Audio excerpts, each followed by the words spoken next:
स्वागत है आपका वर्टेक्स लर्निंग पॉइंट पे। आज हम लोग पढ़ने वाले हैं acceleration, retardation and uniform acceleration and non uniform acceleration के बारे में। तो सबसे पहले मैं आपको ये बता दूं कि एक्सेलरेशन क्या होता है। तो एक्सेलरेशन का डेफिनेशन ध्यान से सुनिएगा।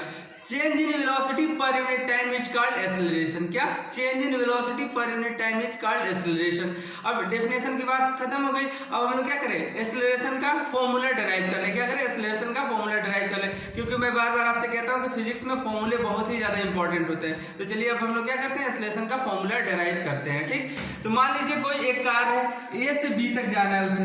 क्या है? कोई एक कार है, ए से बी जा रही है। ठीक, ए से बी जा रही है। ए पे उसका इनिशियल वेलोसिटी क्या है? u है, और b पे उसका फाइनल वेलोसिटी क्या है? v है। मतलब जब मान लीजिए स्टार्ट हुआ तो उसके पास कितनी वेलोसिटी थी? u थी, और जब b पे पहुंचने के बाद उसके पास वेलोसिटी कितनी हो गई? v हो गई। और a से b तक जाने में उसे कितना टाइम लगा? t सेकेंड्स लगे। कितने सेकेंड्स लगे? t सेकेंड्स लगे। तो एक्सेलरेशन बताइए। तो एक्सेलरेशन को किससे डिनोट करते हैं? स्मॉल a से। किससे डिनोट करते हैं? स्मॉल a से एक्सेलरेशन को डिनोट करते हैं। अब फॉर्मूला डिराइव करने के लिए हम क्या करेंगे? अब आएंगे सीधे स्टेटमेंट पे। तो क्या कहता है? Change in velocity. क्या? Change in velocity. यानी जब भी चेंज की बात करी जाए तो हम क्या करते हैं? फाइनल माइनस इनिशियल करते हैं। तो यहाँ क्या करेंगे? Final velocity minus initial velocity u, और टाइम कितना लगा है? t। यानी देखिए अब आपका एक्सेलरेशन का फॉर्मूला क्या हो गया? डिराइव हो गया। एक्सेलरेशन इक्वल टू क्या होता है? a इक्वल टू क्या होता है? Final velocity minus initial velocity upon time. क्या? Upon time. अब क्या करें हम लोग? इसका एक्सेलरेशन का हम लोग क्या करें? यूनिट पता कर लें कि यूनिट क्या होता है एक्सेलरेशन का। तो चलिए यूनिट पता करते हैं।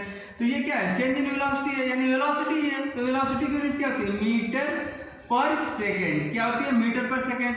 और ये टाइम है तो इसकी यूनिट क्या होती है? सेकेंड होती है। यानी एक्सेलरेशन की यूनिट क्या होती है? मीटर पर सेकेंड स्क्वायर। क्या होती है? मीटर पर सेकेंड स्क्वायर। यहाँ तक कोई डाउट नहीं होना चाहिए।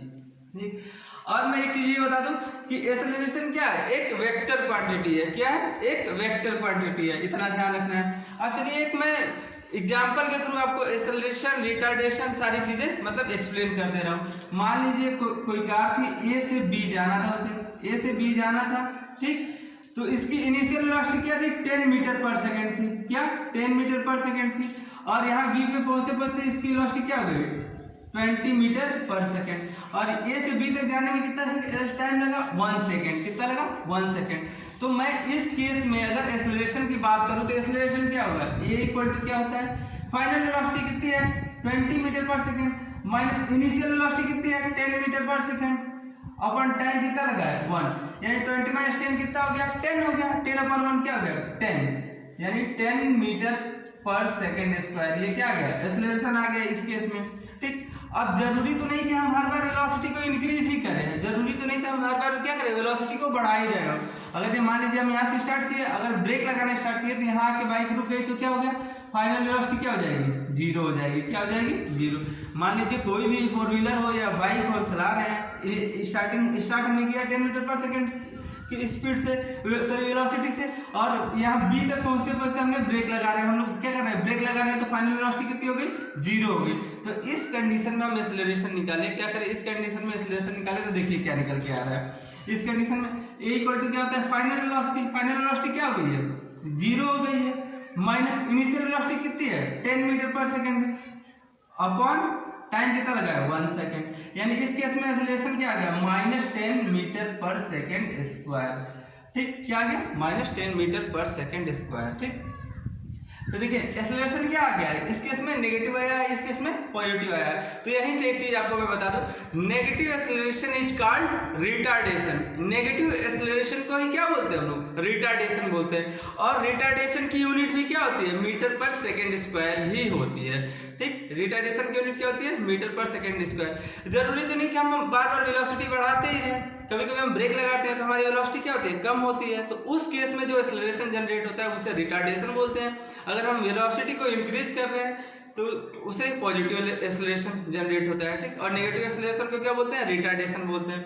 अब मैं आपको एक चीज बता दूं, मान लीजिए ए से बी ही जाना है। ध्यान रखिएगा, ध्यान रखिएगा। ए से बी जाना है तो ए पे इनिशियल वेलोसिटी क्या है? 10 मीटर पर सेकेंड है, और बी पे भी फाइनल वेलोसिटी क्या है 10 मीटर पर सेकेंड है, यानी वेलोसिटी में कोई चेंज नहीं हुआ, यानी कोई भी व्हीकल है वो कांस्टेंट वेलोसिटी से मूव कर रही है, तो इस केस में एक्सेलरेशन क्या होगा, जीरो होगा। हमेशा ध्यान रखिएगा, अगर वेलोसिटी चेंज नहीं हो रही है तो उस कंडीशन में एक्सेलरेशन क्या आएगा, जीरो ही आएगा। ठीक, आप क्लियर भी कर सकते हैं। देखिए फॉर्मूले पे रखेंगे तो फाइनल वेलोसिटी 10 है, इनिशियल वेलोसिटी भी 10 है, 10 माइनस 10 क्या होगा, 0/1, कुछ भी हो तो जीरो ही हो जाएगा। यानी कोई भी ऑब्जेक्ट कांस्टेंट वेलोसिटी से मूव कर रहा हो तो उसमें जो एक्सेलरेशन प्रोड्यूस होगा वो क्या होगा, जीरो होगा। ठीक, यहाँ तक कोई डाउट नहीं होना चाहिए। अब मैं आपको ये बता दूं कि यूनिफॉर्म एक्सेलरेशन क्या होता है। यूनिफॉर्म एक्सेलरेशन क्या होता है, तो मैं एक चीज ध्यान से देखिएगा। मान लीजिए कोई व्हीकल है, 1 सेकेंड में 10 मीटर पर सेकेंड उसकी वेलोसिटी है, दूसरे सेकंड में उसकी वेलोसिटी कितनी हो गई, 20 मीटर पर सेकेंड, और तीसरे सेकंड में उसकी वेलोसिटी कितनी हो गई, 30 मीटर पर सेकेंड। तो देखिए इसकी वेलोसिटी कांस्टेंटली इंक्रीज कर रही है, क्या हो रही है, कांस्टेंटली इंक्रीज कर रही है। अगर कभी भी वेलोसिटी टाइम के साथ कांस्टेंटली इंक्रीज कर रही हो तो जो एक्सेलरेशन जनरेट होता है उसे क्या बोलते हैं, यूनिफॉर्म एक्सेलरेशन। अगर ये मान लीजिए कि वेलोसिटी कांस्टेंटली इंक्रीज नहीं हो रही है, मान लीजिए किसी केस में 10 हो गई, इसमें 50 हो गई, इसमें 200 हो गई, तो क्या हो गया, कांस्टेंटली इंक्रीज हो रही है, कांस्टेंटली इंक्रीज नहीं हो रही ना। तो इस जब कांस्टेंटली वेलोसिटी इंक्रीज ना हो तो इसके वजह से जो एक्सेलरेशन जनरेट होता है उसे क्या बोलते हैं हम लोग, नॉन यूनिफॉर्म एक्सेलरेशन बोलते हैं। ठीक, तो मेरे ख्याल से इतना ही काफ़ी, आज के लिए इतना ही रहने देते हैं। Thank you.